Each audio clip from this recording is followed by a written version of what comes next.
the references for this movie were more sort of on the comedy side, and the horror was more sort of secondary. What I'd say about The Shining, in a sort of very at a macro level, is that I saw it, for the first time I was very young, and what it made me realize was that my favorite horror movies were the ones that after you see them, you think about things differently. Mm. Whether it's the darkness or going in the water with Jaws, and The Shining managed to do that for, uh, you know, a hallway or a lamp. Like it was just everything in it. Like, yeah, after you see it, especially if you're a kid, it makes everything seem terrifying.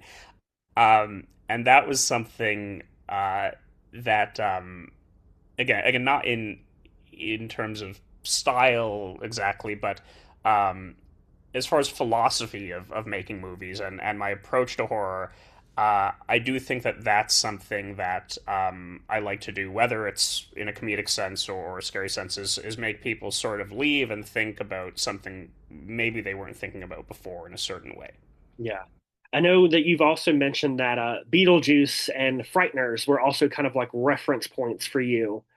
Um, so like what other kind of gateway films got you into like the haunted house subgenre? Um, The Frighteners was probably the biggest one for this movie. I mean, I grew up watching. There was like a real late '90s, early 2000s boom of like remake, like House of Wax and House on Haunted Hill, and then of course that sort of got me into the Poltergeist movies when I was a little kid. So I went through like a big horror phase very young and sort of internalized a lot of it. What's interesting is I'm not. I mean, I love horror movies, but I wouldn't say I love them any more than any other kind of movie. So it's sort of this movie kind of pulled from a lot of non-horror things as well. Probably the biggest influence on this short was the show Atlanta, actually, Okay. just because um, what was really important for me was trying to make sure that the thing felt like it was taking place in the real world, despite all the silliness and the supernatural stuff and all that. And Atlanta and really everything that what's his name? Not Carrie, the showrunner on it. He does. He also did the Mr. and Mrs. Smith show. His name's escaping me right now, but there's a style that is very, very grounded, but still has sort of the flexibility to go to really surreal places. Mhm. And it's a balance that I think is really hard to do because a lot of times people are either like, well, my movie's very realistic or it's completely not realistic. And his stuff somehow manages to really have its cake and eat it too. So I'm having a senior moment here and I can't remember his name and it's bothering me. It is I'm just looking it up. Give me a moment. Hiro Murai, sorry, yes. Yeah. And he also directed a lot of The Bear and a lot of those FX shows. So that was something that, not necessarily in a direct sense, also, but in terms of my priorities of with regards to balancing the horror and the comedy and everything else, was making sure that everything sort of felt like it was orbiting around real life, no matter how weird it got. Um, so that was sort of probably my biggest sort of influence in terms of a direct, oh, I want to try and do it this way kind of thing. Okay. And The Frighteners is also a movie that I saw as a kid, and it was one of those movies that doesn't it doesn't seem to be that well known today. But I've probably seen it 15 times in my life. It's like one of my comfort films. I love the idea of um, it was the first time I'd seen ghosts just as like people kind of thing. Right. It's like where you're not supposed to think of them as scary necessarily, but still a little bit. And then of course The Sixth Sense also had a really interesting take on sort of the visualization of ghosts, where they don't seem like they're not transparent and shit. They're just people who happen to be dead. Mhm. And I really liked that again as a way to keep things more like grounded and realistic. When we were on set, people were like, "Oh, he's going to be like see through, right?" And I was like, no, he doesn't need to be. He's just a guy who's dead. Like, don't worry about that. So yeah, I love that you bring up like other genre, pulling from other genres, because horror is unique in that it can be all the genres together. Um, so I love that. I love the groundedness of this, but all the absurdity of this ghost tormenting this woman because he's bored. So yeah, yeah. It was it, the idea came around as more of a joke than as a serious thing. It was sort of like, landlords are so bad, you might as well live with a evil specter. Yeah, that was again in terms of like the wanting to keep everything in sort of a world of realism. I wanted to make sure that the relatable problems were sort of guiding things, and the supernatural stuff was kind of following. Which is another thing that I think most of my favorite horror movies do, and it's sort of cliche to talk about, the terror of the human soul or whatever.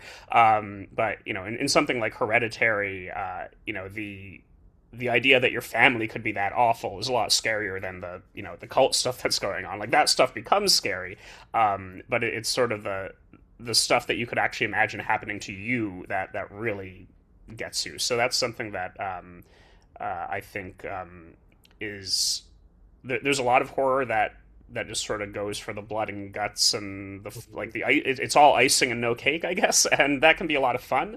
But I like to try and sort of have a 60-40 balance kind of thing. Yeah.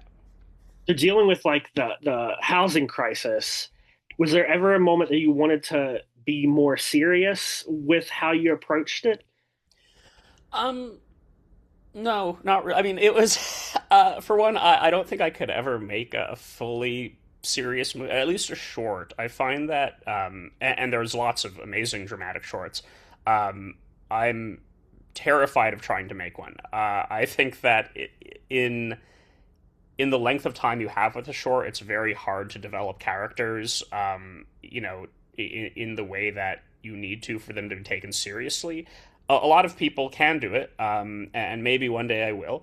But I always, in life and in storytelling, have used humor as sort of a shortcut for things, which I find gives you a little bit of grace with audiences for, sort of just getting to the thing you want to get to. Uh, since this was a short that was probably guided more by concept than character, I sort of defaulted to comedy.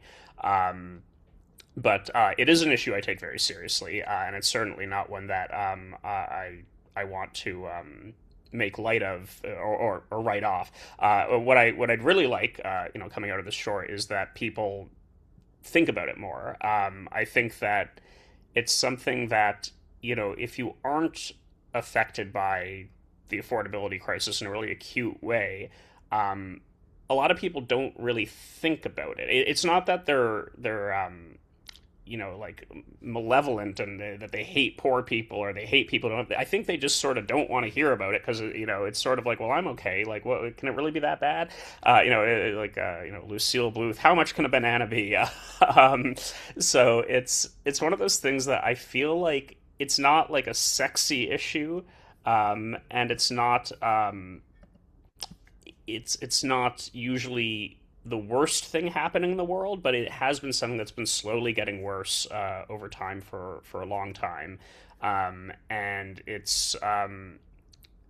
sucks. And more than that, I think that especially for people like me who are artists or really anyone who has ambitions of any kind, you need affordable housing, because you can't pursue things if all you're worried about is being able to pay rent, um, and ultimately that deteriorates neighborhoods and societies in a number of ways, because if you don't have people who are interesting and trying to whether it's starting a business or starting a family or chasing a dream, if people can't afford to do the things that they want to do, they're not going to be happy people. They're not going to be good people.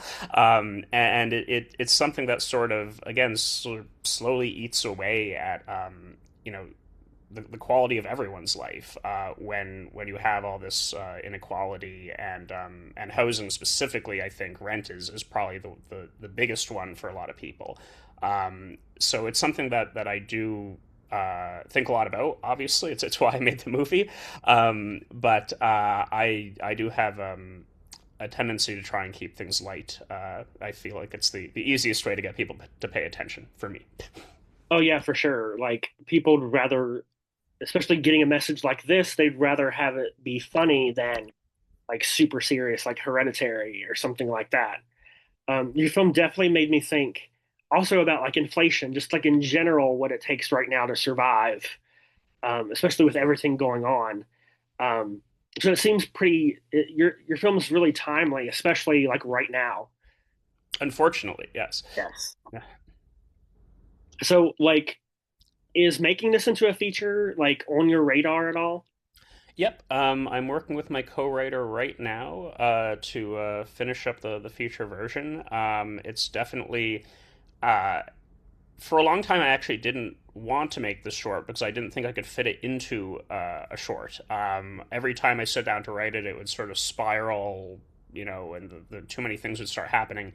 And then my producer, Mark de Lottenville, was like, well, why don't we just apply for, arts funding from the government and see what happens? And I was like, it's not gonna, they're not gonna give it to us. And of course they did. So then we had to make the short. So that was when I called up my co-writer, Bryn Potty, who I've known for a number of years, and we've written together for a long time. And I said, hey, can you help me make this smaller and more contained? So we had a lot of ideas. I have a lot of ideas from the short that have been for the feature that have been knocking around from even before the short. So it's been fun to finally sort of start pulling those back out of the bag. The the feature sort of the short pretty much takes us to the halfway point of the feature. So Okay. that's what you get. So will we be introduced to like other ghosts? There's a couple other ghosts. There's a roommate in this iteration, and ultimately the landlord and the ghost sort of team up in this one to try and take over the whole neighborhood. So it's that's sort of the end game. But yeah, right now we're still writing. We've had a few very preliminary meetings with people, but we don't have Yeah, anything. The wheels aren't turning yet on production, but yeah. gotcha. Cool. I know. Do you have any like experiences with ghosts? No, I don't. I you know, it's one of those things where again, um, it's I don't I'm pretty agnostic when it comes to spiritual stuff. I'm sort of like, well, who am I to say it's not there? But I've never myself seen it. So it's something that again the joke and the metaphor sort of drove it more than any personal connection to it. But what was funny was Sugarland Beard, who plays the landlord. I was thrilled when she was interested to do it. She's a hysterically funny, great actress. And when we had our first call, she told me that the movie spoke to her because she had had some ghost experiences that that were sort of like akin to what was going on in the film, in the sense of it being not utterly terrifying and more of a nuisance kind of thing. So there are people out there who do relate to this more than I do. Yeah. Yeah. Now, speaking of the ghost, getting Christian Bruun on board for this because I know him from Ready or Not. Yes. Um, Yes. Great movie. Yeah. he has such great line readings in this. So how did he come on board? Our casting director suggested him, and I also was a big fan of Ready or Not, and I was also a fan of Orphan Black back when that was on. He was a series regular on that. So as soon as our casting director brought him up, I was like, "Do you think he would do it?" And he was like, "Yeah, well, we can ask him." And he's Canadian himself. He's from Toronto, or he at least was based here at one point. He has family here. And we have a few mutual friends. Just I used to do stand up, so and he's sort of close to the comedy world himself. Um, so we got on the phone, we talked about it, and he was a fan of the script, and he was an absolute joy to work with. A total pro. Really, I mean, what made me so excited about working with him was that in stuff like Ready or Not, you can see that he's really good at sort of putting a lighter touch on dark material. Mhm. Like he can sort of make you forget that these characters are terrible people for like while he's talking. Right. And it's a really hard thing to find somebody who can sort of do that so well and so deftly, and he makes it seem easy. So yeah, it was a total pleasure to work with him. He did fantastic work. He brought the character to life, beyond what I could have hoped for. So yeah, he's great. Now, this film made me think a lot about like purgatory, that it could be like this ghost is like trapped here essentially because he doesn't want to, go to hell because as we learn certain things about him, Yes, yes. becomes is he like paying for sins and was that part of it like when you were writing it? There was more sort of afterlifey lore kind of built in to the some of the earlier drafts that got cut. At a certain point, it was like, oh wait, it doesn't really matter about all that stuff. We want to really just focus on him and her more. But in the future, there's a lot more of that. It was more guided. It wasn't really guided by anything terribly deep. It was more just sort of a reverse engineering, like, okay, well, how would he get here? Why would he still be here? Kind of thing. The one thing I'll say that was important to me was that I did want to make sure that everything um, did feel contained by the house itself, and that it felt like it was a movie about housing and houses, and that's why stuff like we had the bodies buried in the foundation of the house and things like that. I wanted to make sure that whatever it was, he was sort of contained by the house, and everything about him was sort of fused with what was going on in the house, to sort of keep that the world very focused on that. And the bodies being buried in the foundation made me think of poltergeist because like we know if something's built on Of like a course, burial yeah. ground it has to be haunted. So yeah. Yes, yes, a classic. Yeah. Cool. So, just to kind of like wrap up here, like, did you have any like challenges, like bringing parts of the script to life once you got on set? Well, the bodies in the floor were a real challenge. Um, because it turns out you can't just dig up somebody's basement. So it was, it was very important to me that it was part of the house, that it was. I was like, I don't want it to be like out in the backyard or anything like that. Um, and so we went through a lot of iterations of sort of what we thought the plan would be. At one point, we were like, "Oh, we'll," because we shot in a real house. It was actually my producer's aunt and uncle's house. And at one point, we were like, "Okay, like we'll raise the floor, we'll put a false floor in, and then we'll dig a hole in the that." Um, and then it turned out Kristian is a pretty tall guy, and if we raised the floor, he wouldn't have room to stand up. And so we're like, okay, we can't do that. So I think about 2 days before we shot, we decided that we would do it as a VFX element. So it's a matte painting, or it's a digital matte painting, and we had to make sure that any time that we were seeing it, that the camera was moving, we had to make sure we were getting reference shots and bringing a VFX artist and stuff like that, which is my first time working with things like that. I learned a lot about it. But it was, again, it's one of those things that, like, you think, oh, whatever, it's a hole. And then you're like, oh, it's actually pretty hard to just make a hole in the floor or somewhere. So that was probably the single most challenging problem to solve for as we were shooting.